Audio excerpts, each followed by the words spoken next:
வணக்கம் நேயர்களே, இது சென்னை சமர்த்தா வழங்கும் +2விற்கு பிறகு என்ன படிக்கலாம் எங்கு படிக்கலாம் சிறப்பு தொகுப்பு.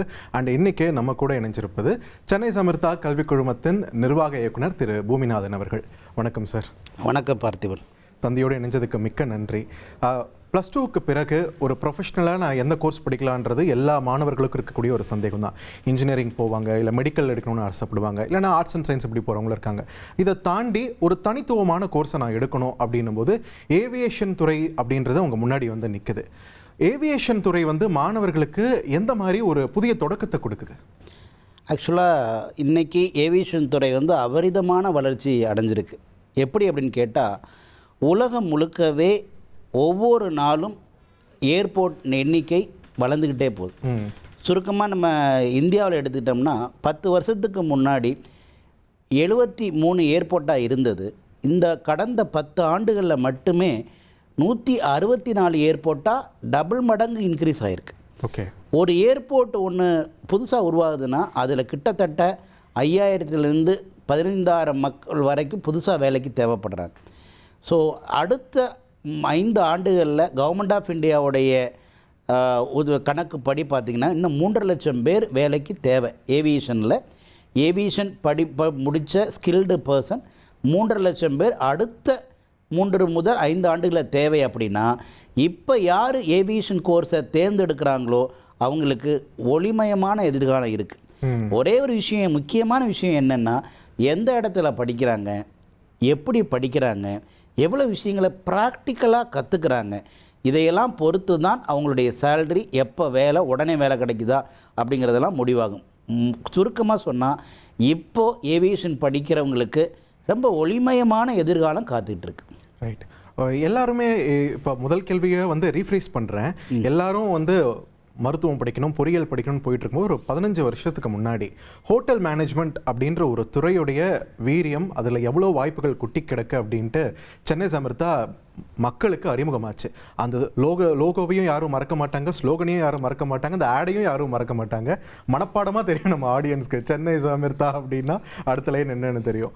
ஸோ அப்போ வந்து ஹோட்டல் மேனேஜ்மெண்ட் அப்படின்ற ஒரு துறையில் நீங்கள் தடம் பதிச்சு இன்றைக்கி 30,000த்திற்கும் மேற்பட்ட மாணவர்களுக்கு வேலை வாய்ப்பையும் வாங்கி தந்திருக்கீங்க. அப்படி போயிட்டு இருந்த ஒரு பயணத்தில் இந்த ஏவியேஷன் துறை எப்படி உள்ள வருது? ரொம்ப கரெக்டாக சொன்னீங்க. 16 வருஷத்துக்கு முன்னாடி ஹோட்டல் மேனேஜ்மெண்ட் கோர்ஸை பற்றி ஒரு புரிதலே இல்லாமல் இருந்தது. வெறும் சமைக்கிற படிப்பு அப்படின்னு மக்கள்லாம் நினச்சிக்கிட்டு இருந்தாங்க. அப்போ நம்ம பட்டி தொட்டியெல்லாம் இது வெறும் சமைக்கிற படிப்பு இல்லை, ஒரு ஸ்டார் ஹோட்டலையே நிர்வாகம் பண்ணக்கூடிய ஒரு ப்ராக்டிக்கலான படிப்பு அப்படிங்கிறதையும், படிக்கும்போதே மாதம் 10,000 வரை சம்பளம் அப்படிங்கிற ஒரு விஷயத்தையும் எடுத்துகிட்டு போனோம். நிறைய பேர் நம்பலை. நம்ம ப்ராக்டிக்கலாக அதை கடந்த 16 வருஷத்தில் நம்ம செயல்படுத்துறதுனால இன்றைக்கி பார்த்திங்கன்னா சென்னை சமர்த்தா ஹோட்டல் மேனேஜ்மெண்ட் காலேஜ் மூலமாக மட்டுமேங்க 31,651 பேருக்கு வேலை கொடுத்துருக்கோம். உலகம் பூரா இன்றைக்கி பல லட்ச ரூபா சேலரியில் வேலை பார்த்துட்ருக்காங்க. அமெரிக்கா போன்ற பல நாடுகளுங்க ஒரு மாத சம்பளம் 6 லட்சம் ரூபாய்க்கு மேலே, வருஷத்துக்கு 72 லட்சம் ரூபா சேலரியில் பல பேர் இருக்காங்க. இப்போ ஒரு நல்ல மாற்றத்தை மாணவர்கள் எல்லாம் என்ஜாய் பண்ணி ஒர்க் பண்ணுறாங்க. அதே மாதிரி இப்போது நம்மளுடைய சென்னை சமர்த்தா கல்வி குழுமம் மூலமாக படிக்கும்போதே மாதம் 35,000 வரைக்கும் ஏர்ன் பண்ணுறாங்க.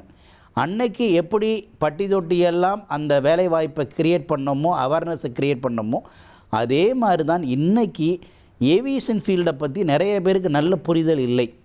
அது ஒன்லி மேல் வர்க்கம் மட்டும்தான் படிக்க முடியும், அதுக்கு பற்றி நிறைய புரிதல் இல்லாமல் இருக்கிறதுனால நாம் சென்னை சமர்த்தா கல்வி குழுமம், சென்னை சமர்த்தா ஏவியேஷன் காலேஜ் பட்டி தொட்டியெல்லாம் இந்த ஏவியேஷன் இண்டஸ்ட்ரியில் எவ்வளோ பெரிய வேலை வாய்ப்பு கொட்டி கிடக்கு அப்படிங்கிறத நாங்கள் சொல்லிக்கிட்டே இருக்கோம், ரீச் பண்ணிக்கிட்டே இருக்கோம். நிறைய விழிப்புணர்வு மூலமாக நம்ம பண்ணுறோம். ஏன்னு கேட்டால் 10 வருஷத்துக்கு முன்னாடி பஸ் ஸ்டாண்டில் பயங்கர கூட்டமாக இருக்கும். இன்றைக்கி அந்த நிலைமை டோட்டலாக மாறி இருக்குங்க. ஏர்போர்ட் போனால் பயங்கர கூட்டம். ஏர்போர்ட்டுக்கு ஒரு 1 ஹவர் முன்னாடி போனால் போதும். இப்போ நிலைமை மாறி ஜேன்னு கூட்டம் இருக்கிறதுனால நாம் 1.5 ஹவர்ஸ் முன்னாடி போனால் தான் ஒரு கம்ஃபர்டபுளாக இருக்க முடியுங்கிற அளவுக்கு கூட்டம். நீண்ட இமிக்ரேஷன் லைனில் சமாளிக்க ஆள் இல்லாமல் திணறிட்டு இருக்காங்க. கரெக்டாக சொன்னீங்க, சமாளிக்க ஆள் இல்லாமல். ஏன், பல லட்சம் பேர் ஏர்போர்ட்டுக்கு வர்றதுனால அங்கே வேலை பார்க்குறதுக்கு பல ஆயிரம் பேர் தேவைப்படுறாங்க. ஆனால் ஒவ்வொரு வருஷமும் படிப்பை முடிச்சுட்டு வெளியில் வரக்கூடிய ஸ்கில்டு பர்சன், திறமசாலிகள் ரொம்ப கம்மியாக இருக்காங்க. ரைட். ஸோ வேலை அதிகமாக இருக்குது, ஆனால் திறமசாலிகள் கம்மியாக வர்றாங்க.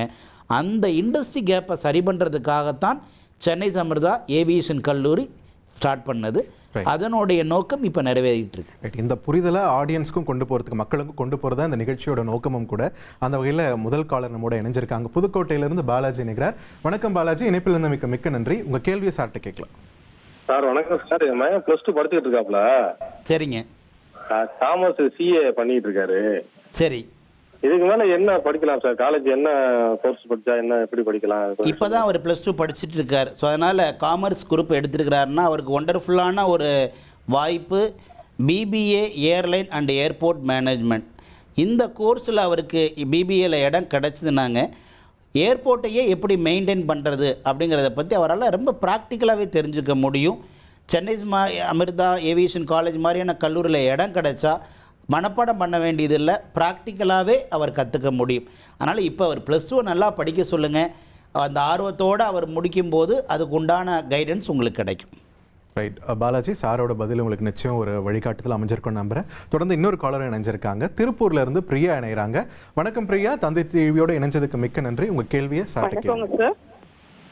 கேள்வி கேட்க. என் பொண்ணு வந்துட்டு பியூர் சயின்ஸ் குரூப் எடுத்தாங்க. அவங்களுக்கு ஃப்ளைட்ல வேலை செய்யணும் அப்படிங்கறது ஆசைங்க. ஆனா அவங்களுக்கு இங்கிலீஷும் சரியா வராது, சுமாராவும் இருப்பாங்க. அதனால பக்கத்துல இருக்கிறவங்க எல்லாம் வேண்டாம் அப்படிங்கிறாங்க. அவ ரொம்ப ஆசைப்படுறா, என்ன பண்றதுன்னு புரியலைங்க சார். ஆக்சுவலாக உங்கள் டாக்டருக்கு ரொம்ப ஆர்வம் இருக்குன்னா மிஸ் பண்ணாதீங்க. ஏன்னா குழந்தைங்களுக்கு பொதுவாக +2 படித்து முடித்தவங்களுக்கு எந்த இதில் அவங்களுக்கு ஆர்வம் இருக்கோ அந்த ஃபீல்டை தேர்ந்தெடுக்க தான் நல்லது. இதை பொறுத்த வரைக்கும் அவங்களுக்கு கம்யூனிகேஷன் நல்லா வராதுன்னு சொன்னீங்க, ரொம்ப சுமாராக இருப்பாங்கன்னு நீங்கள் சொன்னீங்க. இது இந்த தாழ்வு மனப்பான்மையே தேவையில்லை. கம்யூனிகேஷனுங்கிறது ஒருத்தர் இன்னொருத்தரை தன்னுடைய தகவலை பரிமாறுறதான், ஒன்றும் பெரிய கஷ்டம்லாம் கிடையாது. நாம் டெய்லி அதுக்கான ஒரு ப்ராக்டிஸ் பண்ணிங்கனாலே தரவாக உங்களால் அடுத்த லெவலுக்கு வர முடியும். அதுக்காகத்தான் நம்ம சென்னை சமிர்தா ஏவியேஷன் காலேஜில் கம்யூனிகேஷனை சொல்லி கொடுக்கறதுக்காகவே தனி லெக்சரர்ஸ் இருக்காங்க. அவங்க தமிழ் மீடியம் படித்து வரக்கூடிய ஸ்டூடெண்ட்டுக்கு இன்னும் கொஞ்சம் ஃபோக்கஸ் பண்ணி ஸ்பெஷல் கேர் எடுத்து ப்ராக்டிக்கலாகவே சொல்லி தர்றதுனால அவங்களால அடுத்த லெவலுக்கு போக முடியும். நல்லாவே ஒரு 6 மாதத்துலேயே அந்த டிஃப்ரென்ஸ் நீங்கள் பார்க்க முடியுங்க. ஒன்று. ரெண்டாவது விஷயம் பார்த்திங்கன்னா, இந்த ஏவியேஷன் இண்டஸ்ட்ரியில் க்ரூமிங் அப்படிங்கிறது ரொம்ப இம்பார்ட்டன்ட். தன்னை அழகுபடுத்திக்கிறது. அந்த அழகுபடுத்துறதுக்காகவே எங்கள்கிட்ட தனியாக ஒரு டிபார்ட்மெண்ட் இருக்குது. Aviation college, Chennai Samirtha aviation காலேஜில் க்ரூமிங் ஸ்டாஃப் அப்படின்ட்டு 3 லெக்சரர்ஸ் இருக்காங்க. அவங்களுடைய வேலையே ஸ்டூடெண்ட்டை நல்லா க்ரூமிங் பண்ணுறது, அழகுபடுத்துறது. மூணாவது, இந்த ஏவியேஷன் இண்டஸ்ட்ரியில் ஏர்போர்ட்டில் பைலட், கேபின் குரூவை தாண்டி 38 விதமான டிபார்ட்மெண்ட் ஏர்போர்ட்டில் இருக்குது. அப்போ அந்த ஏர்போர்ட்டில் போய் அவங்க ஒரு கஸ்டமர் கேர் ஆஃபீஸராகவோ, ஒரு ரேம்ப் எக்ஸிக்யூட்டிவாகவோ, கிரவுண்ட் லெவல் ஸ்டாஃபாகவோ ஒர்க் பண்ண முடியும். அதனால் இந்த தாழ்வு மனப்பான்மை எல்லாத்தையும் விட்டுட்டுங்க, வாய்ப்பு கிடைக்கிறத முதல்ல யூஸ் பண்ண ஆரம்பிங்க. உங்களை தயார்படுத்திக்கிங்க, தகுதியை மேம்படுத்துங்க. கண்டிப்பாக உங்கள் லைஃப் இப்போ பிளாக் அண்ட் ஒயிட்டாக இருக்கிற உங்கள் லைஃப் கலர்ஃபுல்லாக மிக விரைவில் மாறும். Wish you all the best. உங்கள் டாக்டருக்கு என்னுடைய அட்வான்ஸ் ஆல் த பெஸ்ட்டை சொல்லிடுங்க. ரைட். பிரியா, அவங்க கேட்ட கேள்வியோட அப்படியே ஒரு பேஸ் லைனாக இன்னொரு கேள்வியும் கேட்க வேண்டியதாக இருக்குது. விமானத்துறை சார்ந்த பணிகளுக்கு போகணும் அப்படின்னு ஆசைப்படும் போது இந்த நம்ம சமூக பிரச்சனையே அது ஒன்று தான். தோல் நிறத்தை வச்சு மதிப்பீடு பண்ணுறதுன்னு ஒரு விஷயம் இங்கே இருக்குது இல்லைங்களா? சிவப்பாக இருக்கிறவங்க தான்ப்பா அந்த ஃபீல்டெலாம் வேலைக்கு எடுத்துப்பாங்க, கருப்பாக இருக்கும் இல்லை மாநிறமாக இருக்கும்னா அது நமக்குலாம் கஷ்டம் அப்படின்ற சொல்லி ஒதுக்கி வச்சுடுறாங்க. அந்த துறையை நம்ம எதுக்கு ட்ரை பண்ணணுன்ற அளவுக்கு போகுது. ஸோ அந்த மாதிரி இருக்கிறவங்களுக்கு உங்களோட அட்வைஸ் என்ன? இது ரொம்ப தவறான புரிதல். ஆக்சுவலாக இன்னைக்கு உலகம் நிறைய மாறி இருக்குது. யாரும் ஸ்கின்னை பார்க்குறது இல்லை. நிறம் நல்லா சிகப்பாக இருந்தால் தான் வேலைக்கு எடுக்கணும் அப்படிங்கிற கான்செப்ட்லாம் நம்ம எப்போவும் மாறியாச்சு. யாரும் ஸ்கின்னை பார்க்குறது இல்லை, ஸ்கில்லை பார்க்குறாங்க. ஸோ ஸ்கின்னை விட்டுட்டு முதல்ல ஸ்கில்லை அவங்க டெவலப் பண்ணிட்டாங்கன்னா, திறமையை டெவலப் பண்ணிட்டாங்கன்னா அவங்களுக்கு மிகப்பெரிய பிரைட் ஃபியூச்சர் ஏவியேஷன் இண்டஸ்ட்ரியில் இருக்குது. நீங்களே ஃப்ளைட்டில் போகும்போது அங்கே இருக்கிற கேபின் குரூ எல்லாரும் கலராக இருக்கிறது இல்லை. ஒரு 5 பேர் கேபின் குரூ இருக்காங்கன்னா ஒருத்தவங்க கலராக இருப்பாங்க, 4 பேர் மாநிலத்தில் தான் இருக்காங்க. ஒரே ஒரு விஷயம், ஸ்கில்லை டெவலப் பண்ணிட்டாங்கன்னா அவங்களுக்கு ஒரு நல்ல ஹேண்ட்ஸம் சேலரியில் கிடைக்கும். அந்த தாழ்வு மனப்பான்மை இருக்க வேண்டிய அவசியமே இல்லை. அதுக்கு எக்ஸாம்பிள் நம்ம போய் பார்க்கக்கூடிய எல்லா ஃப்ளைட்லேயுமே ரொம்ப கலர்ஃபுல்லாக இருக்கிறவங்கள விட, ரொம்ப கலராக இருக்கிறவங்கள விட மாநிறமாக இருக்கிறவங்களுக்கு அதிக முன்னுரிமை கொடுக்குறாங்க. ஸோ அதனால் இது கோல்டன் டேஸ், வாய்ப்பை பயன்படுத்தணும். சர்வதேச அரங்குலையும் வந்து மாநிலத்துக்கு இப்போ ரொம்ப கூடுதல் மதிப்பு கிடைக்கிறதையும் நம்ம பார்த்துட்டு ரொம்ப ரொம்ப அதிக கூடுதல் மதிப்பு இருக்குது. ஒரே ஒரு விஷயந்தான், யாரெல்லாம் ஸ்கில்லாக இருக்காங்களோ அவங்கள எடுத்துக்கிறாங்க. ரொம்ப அழகான பதில் சொன்னீங்க. ஸ்கின் மேட்டர் இல்லை, ஸ்கில் தான் மேட்டர்னு. நிச்சயம் அதை நிறைய பேருக்கு ஒரு புது தன்னம்பிக்கை கொடுக்கும் நான் நம்புகிறேன். தொடர்ந்து பொள்ளாச்சியிலேருந்து இன்னொரு காலர் இணைஞ்சிருக்காங்க. வணக்கம், உங்கள் பேர் சொல்லுங்கள், அப்படியே உங்களோட கேள்வியும் சார்ட்டு கேளுங்க. சார் என் பேர் ஐஸ்வர்யா. சொல்லுங்க ஐஸ்வர்யா, உங்கள் கேள்வி சார்ட்டு கேளுங்க. சார் 2 டேஸ்க்கு முன்னாடியே அட்மிஷன்ஸ் வந்து ஓப்பன், அதாவது க்ளோஸ் ஆயிடுச்சு, கிளாஸஸ் ஸ்டார்ட் ஆயிடுச்சுன்னு சொன்னாங்க. இப்போ நான் மண்டே வந்து மறுபடியும் நான் ஜாயின் பண்ணிக்கலாமா? அதுக்கு ஏதாவது தனியாக ஃபீஸ் எக்ஸ்ட்ரா பே பண்ணி நான் ஜாயின் பண்ணணுங்களா? ஐஸ்வர்யா, ஆக்சுவலாக ஆல்மோஸ்ட் அட்மிஷன் வந்து முடிகிற ஸ்டேஜ். தாராளமாக நீங்கள் மண்டே வந்து பிரின்ஸிபலை பாருங்கள். ஸோ அதனால் பிரின்ஸிபலை பார்த்தீங்கன்னா உங்களுக்கு சீட் கிடைக்க வாய்ப்பு இருக்கும். ஆனால் டயத்தை டிலே பண்ணிடாதீங்க. ஏன் கேட்டீங்கன்னாக்கா 12ஆம் தேதி ப்ரீமியம் பேட்ச் ஸ்டார்ட் ஆயிடுச்சு. நெக்ஸ்ட்டு பேட்சுக்கான அட்மிஷனும் முடிகிற ஸ்டேஜில் இருக்கிறதுனால ஐஸ்வர்யா, நீங்கள் மண்டேயே நேராக வந்து பிரின்ஸிபலை பார்த்து அதுக்கு உண்டான உங்கள் சீட்டை கன்ஃபார்ம் பண்ணிக்கிங்க. Right, all the very best Aishwarya. Sir தொடர்ந்து இன்னொரு காலர் இணைகிறாங்க. சபரி திருச்சியிலேருந்து இணைகிறாரு. வணக்கம் சபரி, உங்களோட கேள்வியை சார்ட்ட கேளுங்க. சார் வணக்கம் சார். நான் கம்ப்யூட்டர் சயின்ஸ் குரூப் எடுத்திருந்தேன் சார். சரிங்க. இப்போ எனக்கு இல்லை ஹைட் மெஷர்மெண்ட் அது மாதிரி பார்ப்பாங்களா சார்? 166 என்னோட ஹைட் இருக்கு. அதே மாதிரி இங்கே இன்டர்ன்ஷிப் ஆப்பர்ச்சுனிட்டிலாம் கிடைக்குமா சார்? கண்டிப்பாங்க. ஹைட் நீங்கள் 166 இருக்குன்னு சொன்னால அது ஒரு பெரிய விஷயமே இல்லை, நீங்கள் எலிஜிபிள் தான். எல்லா வேலைக்கும் ஹைட்டு பார்க்குறது இல்லை, குறிப்பிட்ட ஒரு சில இதுக்கு மட்டும்தான் ஹைட்டுக்கான ஒரு விஷயம் இருக்குது. அடுத்த 2வது விஷயம் என்ன முக்கியமானது அப்படின்னு கேட்டிங்கன்னா, நீங்கள் பொறுத்த வரைக்கும் கம்ப்யூட்டர் சயின்ஸ் படிச்சிருக்கிறதுனால உங்களுக்கு ஃபிசிக்ஸ் மேக்ஸ் படிச்சிருந்தீங்க அப்படின்னாக்க பைலட் உண்டான தகுதியும் இந்த கோர்ஸில் உங்களுக்கு வாய்ப்பு இருக்குது. அடுத்து இந்த ஏவியேஷன் இண்டஸ்ட்ரியை பொறுத்த வரைக்கும் அதிகமான அளவு ஸ்கில்டு பர்சன் தேவைப்படுறதுனால வாய்ப்பை நீங்கள் தாராளமாக யூஸ் பண்ணிக்கலாம். ரைட், நிச்சயம் உங்களுடைய பதில் சபரி அவர்களுக்கு ஒரு கிளாரிட்டி கொடுத்துருக்கோம் நம்புறேன். தொடர்ந்து இன்னொரு காலரும் காத்துட்ருக்காங்க. பெரம்பலூர்லேருந்து ஒரு காலர் இணைகிறார். வணக்கம் சார், உங்கள் பேர் சொல்லுங்கள், உங்கள் கேள்வி அப்படியே சார்ட்டு கேளுங்க. வாசுதேவன் சார் என்னோட பேரு. என் பையன் பேரு விஸ்வா. ஹலோ, கேள்வி கேளுங்க. என் பையன் ஏவிஎஸ்ல பைலட் ட்ரைனிங் படிக்கணும் அப்படின்னு ஆசைப்படுறாரு. அதோட ஃபண்டு வந்து ரொம்ப காஸ்ட்லியா இருக்கு. ஸோ அதுக்கு லோனு அந்த மாதிரி எதனாச்சும் ப்ரிப்பேர் பண்ணி தர முடியுமா அப்படின்னு சார். ஃபர்ஸ்ட் முதல்ல வாசுதேவன் சார், பையன் வந்து என்ன குரூப் எடுத்திருக்காருங்க +2ல? Sir maths and biology. So maths and physics இருக்குது அப்படின்னாக்கா அவருக்கு எலிஜிபிள் இருக்குது பைலட்டுக்கானது. பொதுவாகவே பைலட்டாக ஆகணும்னா எடுத்தோடனே பைலட்டாக ஆக முடியாது, அதுக்குன்னு ஸ்டெப் பை ஸ்டெப் இருக்குது. முதல்ல நீங்கள் BSc aviation course 3 years course நீங்கள் எடுத்தீங்க அப்படின்னாக்க ஏவியேஷன் சம்மந்தப்பட்ட எல்லா விதமான டீட்டெயிலுமே அதில் நீங்கள் கற்றுக்க முடியும். பேசிக் ஃபண்டமெண்டல் அந்த முடிச்சதுக்கப்புறம் நீங்கள் சிபிஎல் சொல்லக்கூடிய பைலட்டுக்கான ட்ரைனிங்கை நீங்கள் ஜாயின் பண்ணலாம். அதில் ஒரு நல்ல மெச்சூரிட்டி உங்களுக்கு வந்துடும். அந்த ஒரு ட்ரைனிங்லேயே கிட்டத்தட்ட 200 ஹவர்ஸ் மினிமம் ஃப்ளை பண்ண ஆரம்பிங்க. ஸ்கையிலேயே 200 மணி நேரம் ஓட்ட ஆரம்பிப்பாங்க. ஸோ ஒரு சிங்கிள் இன்ஜின் ட்ரைனிங். ஸோ அதையெல்லாம் கற்றுக்கிட்டதுக்கு அப்புறம் உங்களுக்கு ஆட்டோமேட்டிக்காகவே மற்ற விதமான ட்ரைனிங் எல்லாமே எலிஜிபிள் ஆக முடியும். முதல்ல இப்போ நீங்கள் செய்ய வேண்டியது பிஎஸ்சி ஏவியேஷனில் ஜாயின் பண்ணி ஏவியேஷன் இண்டஸ்ட்ரியுடைய ஃபண்டமெண்டலை தெரிஞ்சுட்டு அதுக்கப்புறம் நீங்கள் பைலட்டுக்கான அடுத்த ஸ்டெப் எடுத்து வைக்கிறது தான் ரொம்ப சரியான முறை. ரைட், நன்றி வாசுதேவன் இணைப்பில் வந்தமைக்கு. தொடர்ந்து நம்முடைய மதுரையிலேருந்து ஒரு காலர் இணைகிறாரு. வணக்கம் தங்கப்பாண்டி, உங்களுடைய கேள்வி சார்ட்ட கேட்கலாம். சார் நான் இப்போ எம்ஏ வரைக்கும் முடிச்சிருக்கேன் சார். இந்த செமஸ்டர் முடித்தேன், எம்ஏ டிஃபென்ஸ் ஸ்டடீஸ்ன்ட்டு. சரிங்க. நம்ம இப்போ ஏவியேஷனில் கன்டினியூ பண்ண முடியுமா சார்? தாராளமாக பண்ணலாம். உங்களுக்கு என்ன ஏஜ் ஆகுது சார்? சார் இப்போ எனக்கு 22 சார். 22 தாராளமாக பண்ணலாம். நீங்கள் ஏற்கனவே மாஸ்டர் டிகிரி முடிச்சிருக்கீங்க.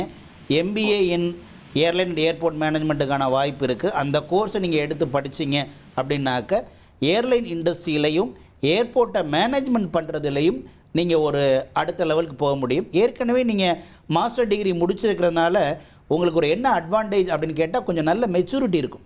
ஸோ அந்த மெச்சூரிட்டியில் இந்த ஏவியேஷனை ப்ராக்டிக்கலாக நீங்கள் படிக்கிறீங்கன்னா உங்களுக்கான வேலை வாய்ப்பு பிரகாசமாக இருக்குது. நீங்கள் எந்த இடத்துல படிக்கிறீங்க, எப்படி படிக்கிறீங்க அப்படிங்கிறத பொறுத்து தான் உங்களுக்கு கிடைக்கக்கூடிய வேலையும் இருக்குது. இதுக்கு முன்னாடி உள்ள ஒருத்தர் பேசும்போது கேட்டிருந்தார், ட்ரைனிங்லாம் நேர்காணல்லாம் இருக்கா அப்படின்னு கேட்டு. சென்னை சம்பிரதாய ஏவியேஷன் காலேஜில் கேம்பஸ் இன்டர்வியூ பொறுத்த வரைக்கும் நேஷ்னல் லெவல்லையும் இருக்குது, இன்டர்நேஷ்னல் லெவல்லையும் இருக்குது.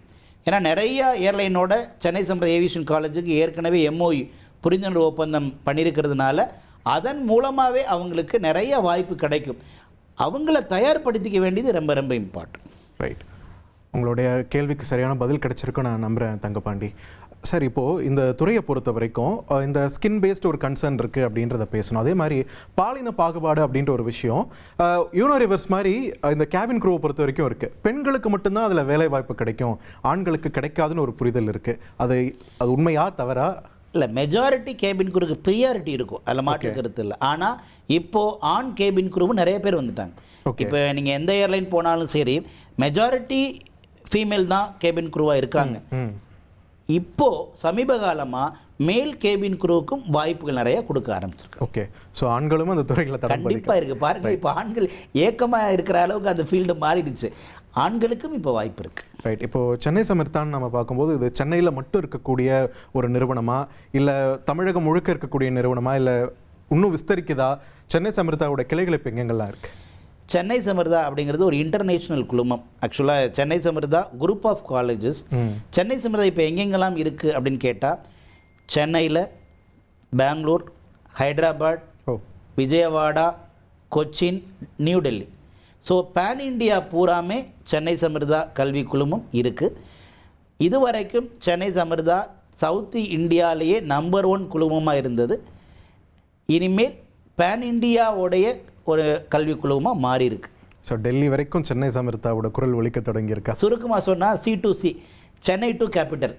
ஓகே. அப்படிங்கிற ஒரு சாதனையை சென்னை சமிர்தா படைச்சிருக்கு. இது மட்டும் இல்லாமல் சென்னை சமிர்தா கல்வி குழுமத்தில் Chennai Samirtha hotel management college, Chennai Samirtha aviation college, Chennai Samirtha nursing college, Chennai Samirtha logistic college and NIOS, இது மாதிரியான படித்தா வேலை அப்படி இருக்கக்கூடிய எல்லா கோர்ஸுமே சென்னை சமிர்தாவில் இருக்குது. இப்போது நம்ம வேலை வாய்ப்புகள் சார்ந்த படிப்புகள் அப்படின்ட்டு பேசும்போது +2 முடிச்சுட்டு இதை பற்றி சிந்திக்கிறவங்க இருக்காங்க, காலேஜ் முடிச்சுட்டு சிந்திக்கிறவங்க இருக்காங்க. சிலர்லாம் சின்ன வயசுலேருந்தே நான் போனால் இந்த வேலைக்கு தான் போவேன், ஃப்ளைட்டில் நான் வந்து பறக்கக்கூடாது, நான் வேலை செய்யணும் அப்படின்ற ஒரு கனவோடு இருக்கக்கூடியவங்களும் இருக்காங்க. ஸோ பள்ளி காலத்திலேருந்தே இதுக்கு இப்படி இந்த வகையில் நீங்கள் தயாரானீங்களேன்னா, நீங்கள் வந்து காலேஜ் வயசு வரும்போது நீங்கள் ஒரு ஆப்ட் கேண்டிடேட்டாக இருப்பீங்க அப்படின்னா எப்படி தயாராகணும் மாணவர்கள்? இப்போ ஃபார் எக்ஸாம்பிள் ஏவியேஷன் இண்டஸ்ட்ரி தான் நான் போகணும் அப்படின்னு ஒருத்தவங்க முடிவு எடுத்துட்டாங்க அப்படின்னு கேட்டால் நல்ல ஒரு டெசிஷன். அது ஆரம்பத்துலேருந்தே அவங்க என்ன பண்ணிக்கணும் அப்படின்னு கேட்டால் அவங்களுடைய கம்யூனிகேஷன் ஸ்கில் இது ரொம்ப ரொம்ப முக்கியம். அடுத்து ரெண்டாவது, இது வந்து ஹாஸ்பிட்டாலிட்டி துறை, நல்ல விருந்தோம்பல் துறை அப்படிங்கிறதுனால நிறைய கஸ்டமரை மீட் பண்ண வேண்டியது இருக்கும். நமக்கு யார் யாரெல்லாம் பிடிக்கும், யார் யாரெல்லாம் மீட் பண்ணணும் லைஃப்பில் ஒரு தடவையாவது அப்படின்னு நினைக்கிறவங்கலாம் மீட் பண்ண வாய்ப்பு இருக்கிற ஒன் ஆஃப் த பெஸ்ட் துறை ஏவியேஷன் துறை. அப்போ நம்மளை என்ன பண்ணிக்கணும் அப்படின்னு கேட்டால் கம்யூனிகேஷன் ரொம்ப ஸ்ட்ராங்காக எதை எங்கே எப்படி பேசணும் அப்படிங்கிறத அவங்க தெளிவாக கற்றுக்கணும். இது ஒரு முக்கியமான விஷயம். ரெண்டாவது முக்கியமான விஷயம் என்னென்னு கேட்டிங்கன்னா, அதில் எப்போதுமே ஆர்வம் குறையக்கூடாது. கற்றுக்கிற ஆர்வம் எப்போதும் இருந்துக்கிட்டே இருக்கணும். எந்த ஒரு ஃபீல்டாக இருந்தாலும் அது டெவலப் ஆகிட்டே இருக்கும். அப்போ அதனால் என்ன பண்ணிக்கணும்னா அதை தெளிவாக கற்றுக்கணும். நாம் அப்டேட் ஆகலைன்னா அவுடேட்டட். அதனால் என்ன பண்ணிக்கணும் அப்படின்னு கேட்டால், இன்றைக்கி ஏவியேஷன் இண்டஸ்ட்ரியில் என்னென்னலாம் புதுசாக வந்திருக்குங்கிறத அதுக்குன்னே நிறைய டூல் இருக்குது.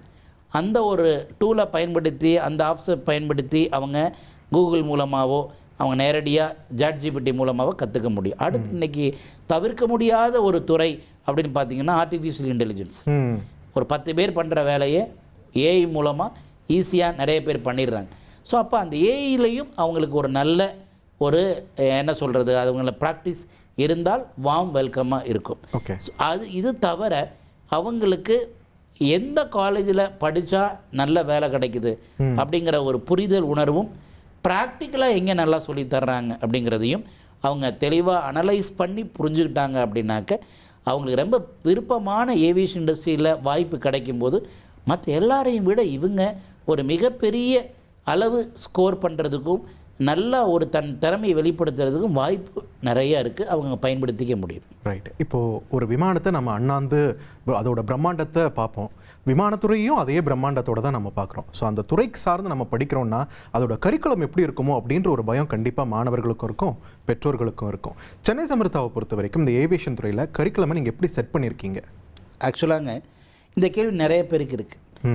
ஏன்னா ஒரு ஃப்ளைட்டு எப்படி பறக்குது அப்படிங்கிறதே ரொம்ப ஆச்சரியம் எல்லாருக்குமே. இன்னமும் கிராமத்தில் ஒரு ஃப்ளைட்டு பறந்தால் அப்படியே அண்ணாந்து பார்ப்பாங்க. நானும் கிராமத்துலேருந்து வந்தவன் தான், ஃப்ளைட்டை வந்து அண்ணாந்து பார்த்தவன் தான். நான் இன்றைக்கி இந்த நிலைமைக்கு வந்திருக்கேன் அப்படின்னு கேட்டால் எல்லாராலையும் வர முடியும், அதில் மாற்று கருத்து இல்லை.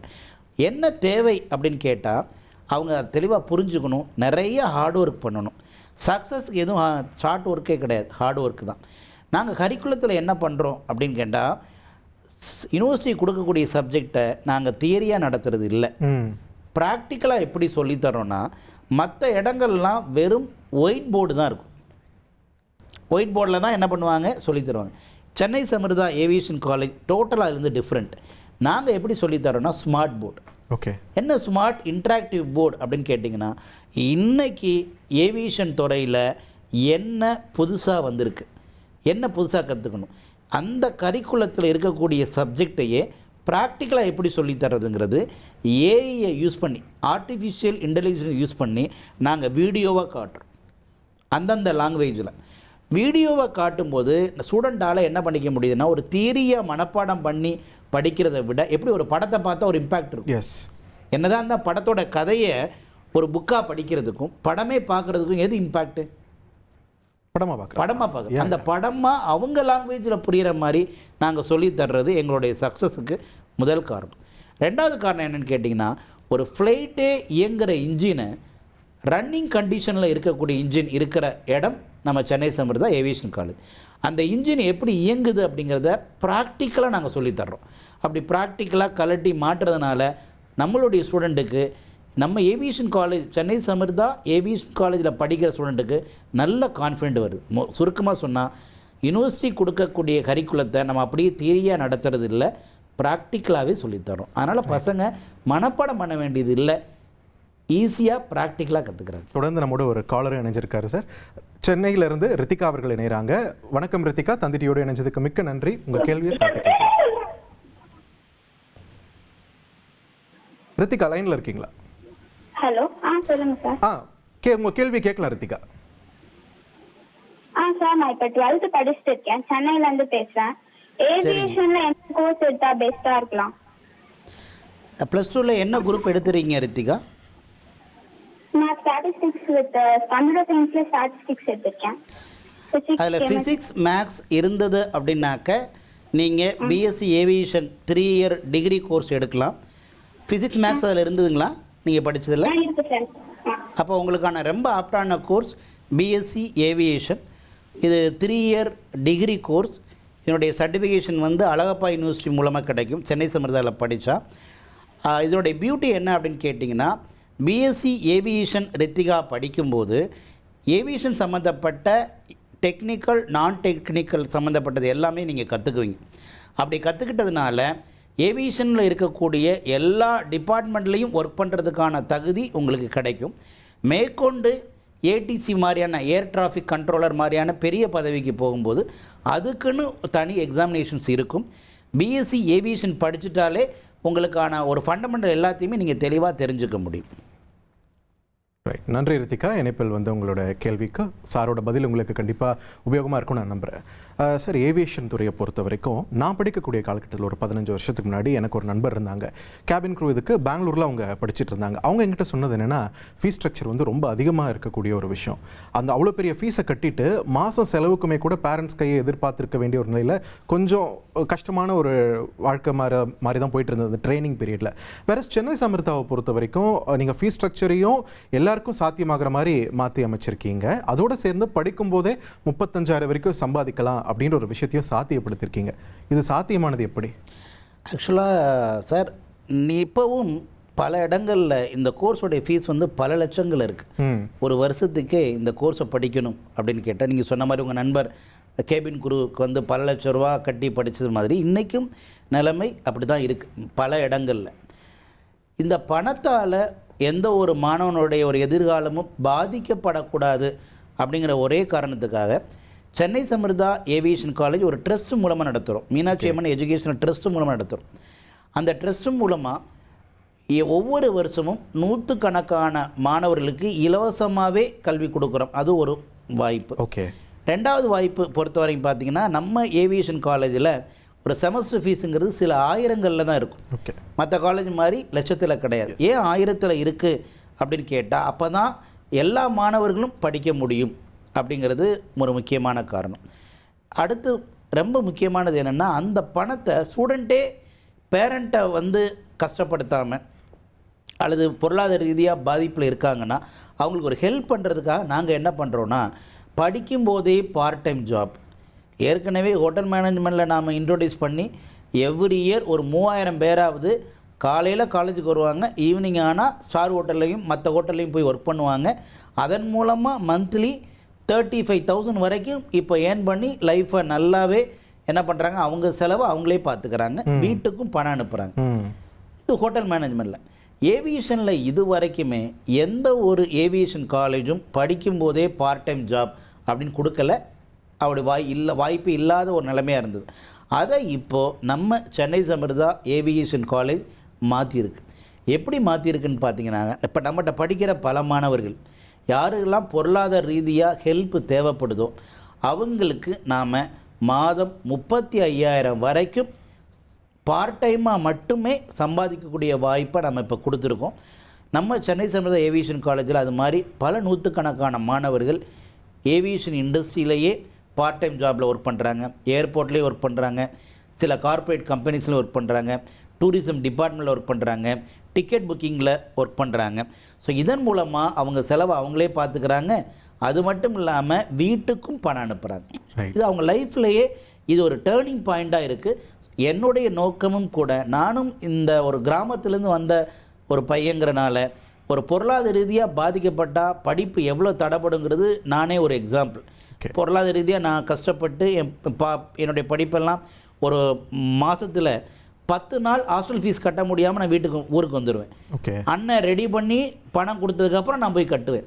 ஸோ இந்த பாதிப்பு யாருக்கும் இருக்கக்கூடாதுங்கிறதுனால தான் பார்ட் டைம் ஜாப் வாங்கி தர்றதுக்காகவே நான் ஒரு 100-115 பேர் நம்ம கல்வி குழுமத்தில் பார்ட் டைம் வாங்கி தரதுக்காக வேலை பார்க்குறாங்க. இல்லை, எல்லாருக்குமே ஆச்சரியம் அளிக்கக்கூடிய ஒரு விஷயம்னா, ஹோட்டல் துறைனா ஓகே, நிறைய ஸ்டார் ஹோட்டல்ஸ் இப்போ வந்துருச்சு, கண்ணாலேயே பார்க்குறாங்க எல்லாத்தையுமே என்னும்போது அதில் ஓகே பார்ட் டைம் வேலைன்றது சுலபம். ஆனால் ஏவியேஷன் துறையில் எப்படி சென்னை சமிர்தா அதை சாத்தியப்படுத்துகிறாங்க அப்படின்றது தான் பெரிய ஆச்சரியம். அதன் பின்னாடி பல பேருடைய உழைப்பு இருக்குது பார்த்திபன் சார். அதே மாதிரி நிறைய எஃபர்ட் இருக்குது. நீங்கள் சொன்ன மாதிரி ரொம்ப கஷ்டம், ஆனாலும் அதுலேயும் நாம் என்ன பண்ணியிருக்கோம்னா பார்ட் டைம் கொடுத்துட்டு இருக்கோம். ரைட்.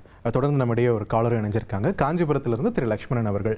வணக்கம் லக்ஷ்மணன், தந்தி டிவியோட இணைஞ்சதுக்கு மிக்க நன்றி. உங்கள் கேள்வியை சார்ட்டு கேளுங்க.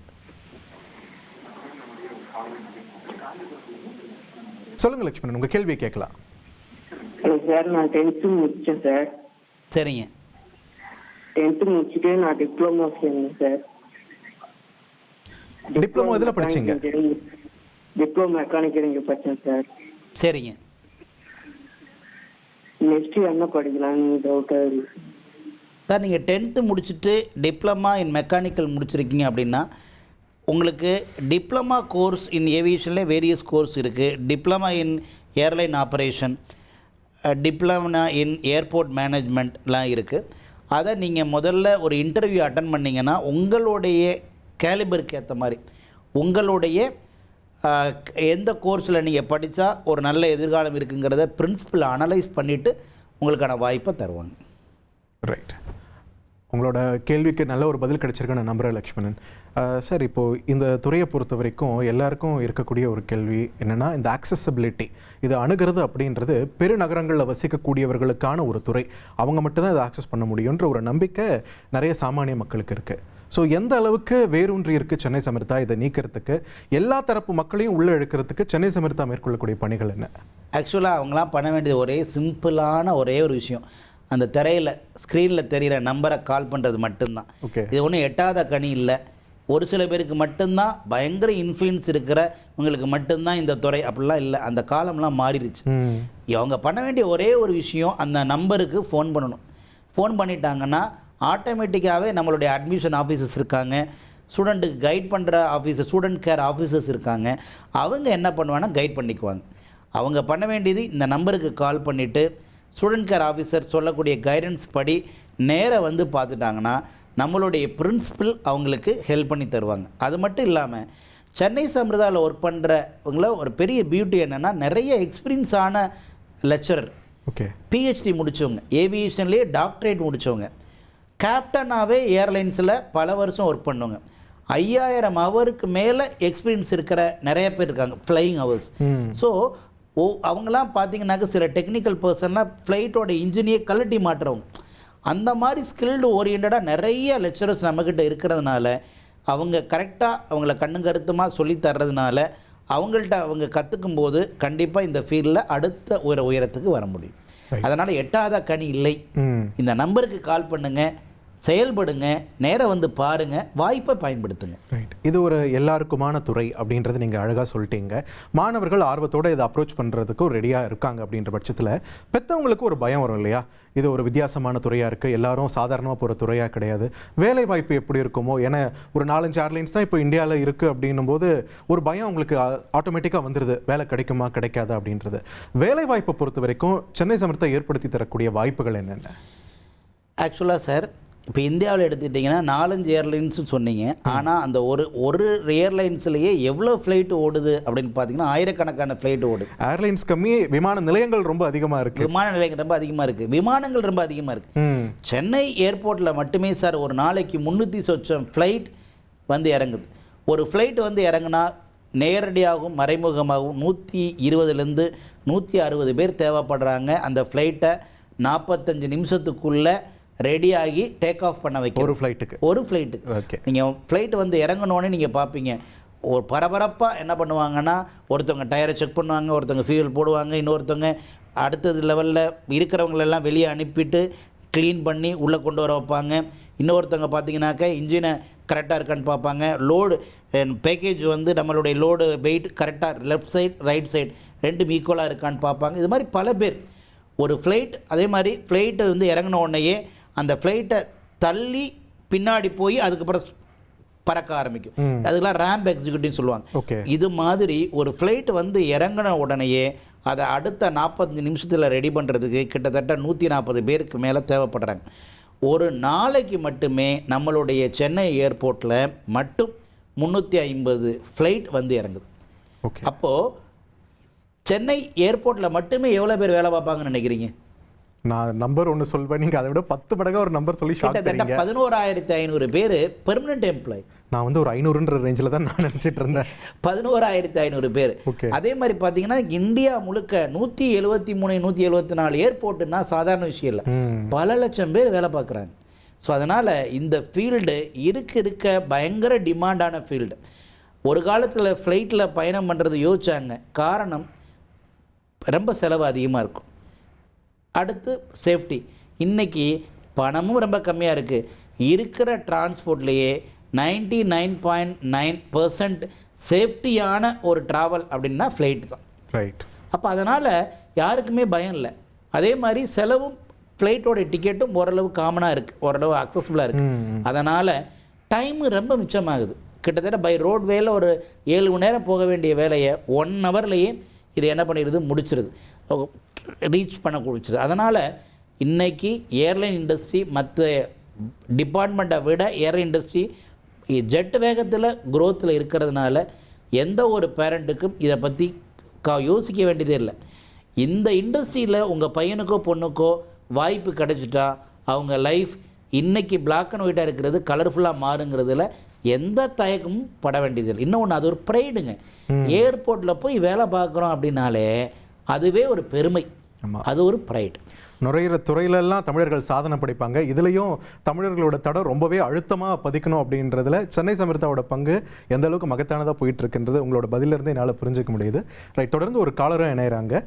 காரைக்குடியிலிருந்து திரு செந்தில் அவர்கள் இணைகிறார். வணக்கம் செந்தில், தந்தி டிவியோட இணைஞ்சதுக்கு மிக்க நன்றி. உங்களுடைய கேள்வியை சாப்பிட்டு கேட்கலாம். ஹலோ, சொல்லுங்கள் செந்தில், உங்களுடைய கேள்வியை கேட்கலாம். சார் வணக்கம். வணக்கம் செந்தில். என் பொண்ணுக்காக நான் இந்த பிஎஸ்சி ஏவிஎஸ்என் இது எத்தனை மாதம் குரூப் சார்? அவங்க என்ன குரூப் எடுத்திருக்காங்க சார்? அவங்க என்ன குரூப் எடுத்திருக்காங்க சார்? அது பிஎஸ்சி இது ஃபஸ்ட் குரூப் மேக்ஸ். ரைட். அவங்க ஃபிசிக்ஸ் மேக்ஸ் அவங்க படிச்சிருந்தாங்க +2ல் அப்படின்னா பிஎஸ்சி ஏவியேஷன் அவங்களுக்கான ஒரு சிறந்த சாய்ஸாக இருக்கும். இந்த பிஎஸ்சி ஏவியேஷனில் 3 வருஷ படிப்பு. இந்த 3 வருஷ படிப்பில் படித்து முடிச்சிட்டாங்கன்னா ஏவியேஷன் இண்டஸ்ட்ரி பற்றியான ஃபண்டமெண்டல் எல்லாத்தையுமே ரொம்ப தெளிவாக தெரிஞ்சுக்குவாங்க. டெக்னிக்கலாகவும் நான் டெக்னிக்கலாகவும் அவங்க எல்லா விஷயத்தையும் தெரிஞ்சுக்கிறதுனால ஏர்போர்ட்லேயும் சரி ஏர்லைன் மேனேஜ்மெண்ட்லேயும் சரி அவங்க கிட்டத்தட்ட ஒரு 38 விதமான டிபார்ட்மெண்ட் இருக்குது ஏர்போர்ட்டுக்குள்ளே. அந்த எல்லா டிபார்ட்மெண்ட்லேயும் ஒர்க் பண்ணுறதுக்கான தகுதி அவங்களுக்கு இருக்கும். முக்கியமாக அவங்க எந்த இடத்துல படிக்கிறாங்க, எப்படி ப்ராக்டிக்கலாக படிக்கிறாங்க அப்படிங்கிறத பொறுத்து படிப்பை முடித்த உடனேயே வேலைக்கான வாய்ப்பு அவங்க எப்படி யூஸ் பண்ணிக்கிறாங்க அப்படிங்கிறத பொறுத்து இருக்குது. நம்ம சென்னை சமிர்தா ஏவியேஷன் காலேஜை பொறுத்த வரைக்கும் ஏன் படிச்சுட்டு இருக்கும்போதே வேலை கொடுக்குறோம், பார்ட் டைம் ஜாப் கொடுக்குறோன்னா ஒரு எக்ஸ்பீரியன்ஸ். பொதுவாக ஒரு இன்டர்வியூக்கு போகும்போது யாருக்கு ப்ரியாரிட்டி கொடுப்பாங்க அப்படின்னு கேட்டால் யாருக்கு நல்ல எக்ஸ்பீரியன்ஸ் இருக்கோ அவங்களுக்கு தான் ஃபஸ்ட்டு ப்ரியாரிட்டி. ரெண்டாவது முக்கியமான விஷயம், மற்ற இடங்கள்லாம் ஒரு ஸ்கூல் மாதிரி ஒரு காலேஜில் மாதிரி போய் படிப்பாங்க. நம்ம இடம் சென்னை சமிர்தா ஏவியேஷன் காலேஜ் எப்படி இருக்குன்னா ஒரு மினி ஏர்போர்ட் மாதிரியே இருக்கும். மீனம்பாக்கம் ஏர்போர்ட்டில் என்ன ஃபெசிலிட்டி இருக்கோ அதனுடைய மினியேச்சராகவே நம்மளுடைய சென்னை சமிர்தா ஏவியேஷன் காலேஜ் இருக்கும். மவுண்ட் ரோட்லேயே இருக்குது. நம்ம அந்த பில்டிங்கே பார்த்தீங்கன்னாக்க ஃப்ளைட்டே வெளியில் நிற்கும். அது மட்டும் இல்லை, ஒரு ரியல் ஃப்ளைட்டே நம்ம சென்னை சமிர்தா ஏவியேஷன் காலேஜுக்கு உள்ளே இருக்குது. இது வரைக்கும் நம்ம எத்தனை பேர் ஃப்ளைட்டில் போயிருந்தாலும் ஒரு ஏரியா மட்டும் உள்ளே அலோவ் பண்ண மாட்டாங்க. அது எதுனா பைலட் ஓட்டுற இடம், காக்பிட். அருமையாக சொன்னீங்க. அந்த காக்பிட் யாருமே உள்ளே போகிறதுக்கு அலோடு கிடையாது பைலட்டை தவிர. சென்னை சமிர்தாவில் அந்த காக்பிட்டும் இருக்குது. நீங்கள் உள்ளே என்ட்ராகி அந்த காக்பிட்டுக்குள்ளே எப்படிலாம் இயக்குறாங்க அப்படிங்கிறதையும் நீங்கள் லைவாக கற்றுக்க முடியும். அடுத்து நிறைய பேருக்கு சென்னை ஏர்போர்ட்டை போய் பார்க்கணுங்கிற ஆசை இருக்குது. ஆனால் எல்லாராலையும் உள்ளே போக முடியாது. போர்டிங் பாஸ் வேணும், ஃப்ளைட் டிக்கெட் வேணும். அந்த குறையை நீக்கிறதுக்காகவே நம்ம மாணவர்கள் மீனம்பாக்கம் ஏர்போர்ட்டையும் சென்னை ஏர்போர்ட்டை தெரிஞ்சுக்கணுங்கிறதுக்காக நாங்கள் ஒரு சென்னை ஏர்போர்ட்டோடைய மினியேச்சரையே பண்ணி வச்சுருக்கோம். அடுத்து உலகத்தில் எத்தனை விதமான ஃப்ளைட் இருக்குது, கார்கோ ஃப்ளைட், பேசஞ்சர் ஃப்ளைட்லேருந்து என்ன டிஃப்ரென்ஸ் எல்லாத்தையுமே நாங்கள் ஒரு மினியேச்சர் பண்ணி வச்சுருக்கிறதுனால ஸ்டூடெண்ட்டால் அதை பார்த்துட்டாங்கன்னா ஒரு நல்ல எக்ஸ்பீரியன்ஸ் வந்துடும். சுருக்கமாக சொன்னால் சென்னை சமிர்தா ஏவியேஷன் காலேஜில் படிக்கிறவங்களுக்கு ஏன் வேலையில் முக்கியத்துவம் கிடைக்குது அப்படின்னா மினி ஏர்போர்ட்டில் ப்ராக்டிக்கலாக படிக்கிறாங்க. ஓகே. மற்ற இடத்துல தியரியாக படிக்கிறாங்க. ரெண்டாவது சொல்லித்தர்றது யாருன்னா இந்த ஃபீல்ட்லேயே இருக்கக்கூடிய எக்ஸ்பர்ட். மூணாவது விஷயம், நாங்கள் தியரியாக நடத்துறது இல்லை, ப்ராக்டிக்கல் நடத்துகிறோம். இங்கே மட்டும்தான் சார் குரூமிங்க்கே இத்தனை லெக்சரர், இங்கே மட்டும்தான் இத்தனை லாங்குவேஜ் சொல்லிக் கொடுக்குறதுக்கு தனி லெக்சரர். இதனால தான் சவுத் இந்தியாவிலேயே பெஸ்ட்டு ஏவியேஷன் காலேஜ்னு அவார்டு டெல்லியிலேயே கொடுத்துருக்குறாங்க. ஓகே. அதுவும் யார் கொடுத்தாங்கன்னா கவர்மெண்ட் ஆஃப் இந்தியாவுடைய மினிஸ்டர், சென்ட்ரல் மினிஸ்டர் கையால். எதுக்காக இதை சொல்கிறேன்னா ஸ்டூடெண்ட்டோடைய லைஃப் அடுத்த 50 வருஷம் எது தீர்மானம் பண்ணணும்னு நினைக்கிறீங்கன்னா அவங்க எந்த காலேஜை தேர்ந்தெடுக்கிறாங்க, எந்த கோர்ஸை தேர்ந்தெடுக்கிறாங்க, இதை பொறுத்து தான் அவங்களுடைய அடுத்த 50 வருஷம் இருக்குது. அதனால் நீங்கள் 10 காலேஜ் ஏறி இறங்குங்க, அதுக்கப்புறம் சென்னை சமிர்தா வாங்க, படிச்சுட்டு இருக்கிற ஸ்டூடெண்ட்டோட நீங்கள் பேசுங்க. அப்போ உங்களுக்கு எல்லாமே தெரிஞ்சதுக்கப்புறம் சாட்டிஸ்ஃபை ஆனதுக்கப்புறம் நீங்கள் முடிவெடுங்க. ரைட். அவங்களோட கேள்விக்கு ஒரு நல்ல ஒரு பதில் கிடைச்சிருக்க நான் நம்புகிறேன் திரு செந்தில். தொடர்ந்து நம்முடைய கோயம்புத்தூர்லேருந்து ஒரு காலர் இணைஞ்சிருக்காரு. வணக்கம் ராகுல், தந்தி டிவியோடு இணைஞ்சதுக்கு மிக்க நன்றி. உங்கள் கேள்வி சாட்டு கேளுங்க. வணக்கம் சார், என் பேர் ராகுல், நான் கோயம்புத்தூர்லேருந்து கால் பண்ணுறேன். வணக்கம் ராகுல், சொல்லுங்கள் சார். என் தம்பிக்கு தான் கொஸ்டின். யூஜி ஏவியேஷனில் நம்ம படித்தோம்னா என்ன ஜாப் ரோலில் பிளேஸ் ஆக முடியும், அதே மாதிரி எம்பிஏ இன் ஏவியேஷன் படித்தோம்னா என்ன ஜாப் ரோலில் பிளேஸ் ஆக முடியும், ஜாப் ரோல் நேமோட சொல்ல முடியுமா? கண்டிப்பாங்க. அவர் இப்போ என்ன படிச்சிருக்காரு? அவர் இப்போ 12th முடிச்சிருக்காரு. ஸோ நான் யூஜி பிஜி ரெண்டுத்துக்கும் கேட்டுக்கிறேன். நல்லதுங்க.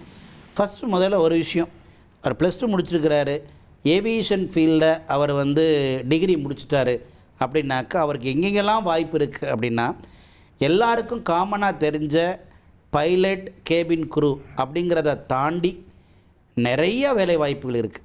சார் டீட்டெயிலாக சொல்லுங்கள் அப்படின்னு சொன்னார், அதனால் நான் சொல்கிறேன். ஃபஸ்ட்டு ஒரு நம்ம ஏர்போர்ட்டுக்குள்ளே உள்ளே போயிட்டோம்னாவே நமக்கு போர்டிங் பாஸ் கொடுக்குறவங்க அப்படின்னா ஒரு கஸ்டமர் கேர் ஆஃபீஸர். அதுக்கு தகுதி என்னென்னா மினிமம் டிகிரியாவது முடிச்சிருக்கணும். பிஎஸ்சி ஏவியேஷனில் என்ன பண்ணியிருக்கணும்னா டிகிரியாவது முடிச்சிருக்கணும். அடுத்து நம்ம நம்மளோட லக்கேஜ் எல்லாத்தையும் கொண்டு போய் என்ன பண்ணுவோன்னா அவங்கள்ட்ட கொடுப்போம். அவங்க வெயிட் கரெக்டாக இருக்கான்னு பார்த்துட்டு அந்த லக்கேஜை என்ன பண்ணுவாங்கன்னா அனுப்புவாங்க. ஸோ அதை மெயின்டைன் பண்ணுறவங்க லோட் மேனேஜர் அப்படிங்கிறது பேர். அடுத்து செக்யூரிட்டி ஆஃபீஸர்னு ஒரு தனி கேட்டகரி இருக்குது. இந்த பிஎஸ்சி ஏவியேஷன் முடித்தவங்களுக்கு, பிஎஸ்சி பிபிஏ முடித்தவங்களுக்கு அவங்களுடைய வேலை என்ன, செக்யூரிட்டி ஆஃபீஸரோட வேலை என்ன, நம்ம கொண்டு போகிற பேக்கேஜில் ப்ரொஹிபிட்டட் ஐட்டம்ஸ் ஏதாவது இருக்கா, இருந்தால் அதை அவாய்ட் பண்ணுறது, அதை அலோவ் பண்ணுறதே இல்லை. அவங்க தான் செக்யூரிட்டி ஆஃபீஸர் தான் அது எல்லாத்துக்குமே பொறுப்பு.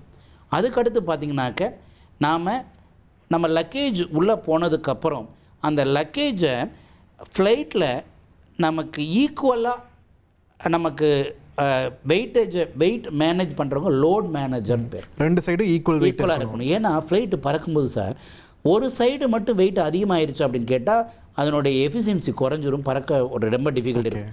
இதையெல்லாம் சரி பண்ணுறவங்க தான் லோட் மேனேஜர், ஈக்குவலாக டிஃபைன் பண்ணுறவங்க பேர் அது. அடுத்து பார்த்திங்கன்னா டெஸ்பேச்சர். ஃப்ளைட் வந்து லேண்ட் ஆன உடனேயே அதை அடுத்த லெவலில் டேக் ஆஃப் ஆகிறதுக்கு உண்டான எல்லா ஸ்டெப்பும் எடுக்கிறவங்க பேர் வந்து டெஸ்பேச்சர் அப்படின்னு பேர். அடுத்து ரேம்ப் எக்ஸிக்யூட்டிவ். ரேம்ப் எக்ஸிக்யூட்டிவோடைய வேலை என்னென்னு கேட்டிங்கன்னா ஃப்ளைட் வந்து இறங்கின உடனேயே ஃப்ளைட்டை அடுத்து லெவலுக்கு ரெடி பண்ணுறதுக்கு உண்டான எல்லா வேலையும் ரேம்ப் எக்ஸிக்யூட்டிவ் தான் பண்ணுவாங்க.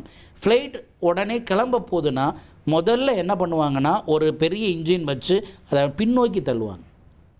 அந்த வேலையை பார்க்குறது யார் அப்படின்னு கேட்டிங்கன்னா ரேம்ப் எக்ஸிக்யூட்டிவ் தான் அந்த வேலையை பார்ப்பாங்க. அதுக்கடுத்து ஃப்ளைட் ரன்னிங்கில் இருக்குது அப்படின்னு கேட்டால் அந்த ஃப்ளைட்டை வந்து இறங்குறதுக்கும் சரி, ஃப்ளைட் ரன்னிங்கில் தட்பவெப்பநிலை இது எல்லாத்தையும் சிக்னல் கிளாரிட்டி கொடுக்குறவங்க ஏடிசி, ஏர் டிராஃபிக் கண்ட்ரோலர் அப்படின்னு பேர். ஏர் டிராஃபிக் கண்ட்ரோலர் என்ன பண்ணுவாங்க அப்படின்னு கேட்டால் ஒரு ஃப்ளைட்டை தரையிறங்குறதும் சரி, அந்த ஃப்ளைட்டுக்கான எந்த ஹைட்டில் பறக்கணும் அப்படிங்கிறது வரைக்கும் சரி, இது எல்லாத்தையுமே மானிட்டர் பண்ணுறது யாருன்னா ஏடிசி, ஏர் டிராஃபிக் கண்ட்ரோலர்னு பேர். அதே மாதிரி பார்த்தீங்கன்னா இப்போ உங்கள் வெயிட் ஆவரேஜாக ஒரு 60 கிலோ இருக்குன்னா திடீர்னு உங்கள் வெயிட் குறைஞ்சா என்ன ஆகும்? என்ன ஆகும் இங்கிலீஷ் ரொம்ப கேட்க ரொம்ப நல்லா இருக்கான வெயிட் குறைஞ்சா அது. ஆனால் ஃப்ளைட்டில் என்ன தெரியுமா, ஃபியூவல்ஸ் மட்டுமே கொஞ்சம் 2000 கிலோ 3000 கிலோ 5000 கிலோ ஃபியூவல்ஸ் மட்டுமே, பெட்ரோல் மட்டுமே பறந்துக்கிட்டே இருக்கும். அந்த ஃபியூவல் காலியாக அதனுடைய வெயிட், ஃப்ளைட்டோட வெயிட் என்ன ஆகும்? குறையும். ஓகே, அதை மேனேஜ் பண்ணணும். அதை மேனேஜ் பண்ணுறவங்க பைலட்டோட ஏன் மேக்ஸ் தெரிஞ்சிருக்கணும், ஃபிசிக்ஸ் தெரிஞ்சிருக்கணும்னா இந்த கால்குலேஷன் எல்லாத்தையும் கால்குலேட் பண்ணி அப்படியே என்ன பண்ணுவாருன்னா அதுக்கேற்ற மாதிரி கீழே இருக்கக்கூடிய ஏடிசி, ஏர் டிராஃபிக் கண்ட்ரோலர், டெஸ்பேச்சர் இவங்களோட கம்யூனிகேட் பண்ணி தட்பவெப்ப நிலைக்கு ஏற்ற மாதிரி அந்த ஃபியூவல் குறைஞ்ச வெயிட்டு குறையுது இல்லை, அதுக்கேற்ற மாதிரி எல்லாத்தையும் ஈக்குவல் பண்ணுறது அது பெரிய ப்ராசஸுங்க. கிட்டத்தட்ட 38 விதமான டிபார்ட்மெண்ட் ஏர்போர்ட்டில் மட்டும் உள்ளுக்குள்ளே மட்டுமே இருக்குது. அதை பற்றி எல்லாத்தையும் டீட்டெயிலாக சொல்லி தர்றது தான் ஏவியேஷன் துறை. BSc aviation, BBA airline and airport management. Just boarding pass எடுத்துகிட்டு போகிறோம், ஃப்ளைட்டில் ஏறி உட்காரோம், இறங்குறோம், இது மட்டும் தான் தெரியும். அதுக்கு பின்னாடி இவ்வளோ பணிகள் போகுதுன்னு நீங்கள் சொல்லும்போது தான் புரியுது. அண்ட் அகைன் இன்னொரு காலரை இப்போ இணைஞ்சிருக்காரு, கரூரில் இருந்து திரு மித்திலேஷ் அவர்கள். வணக்கம் மித்திலேஷ், தந்தி டிவியோட இணைஞ்சதுக்கு மிக்க நன்றி. உங்களுடைய கேள்வியை சாப்பிட்டு கேட்கலாம். ஹலோ, சொல்லுங்கள் மித்திலேஷ். ஹலோ சார், நாங்கள் கரூர்லேருந்து பேசுகிறோம். சொல்லுங்கள்.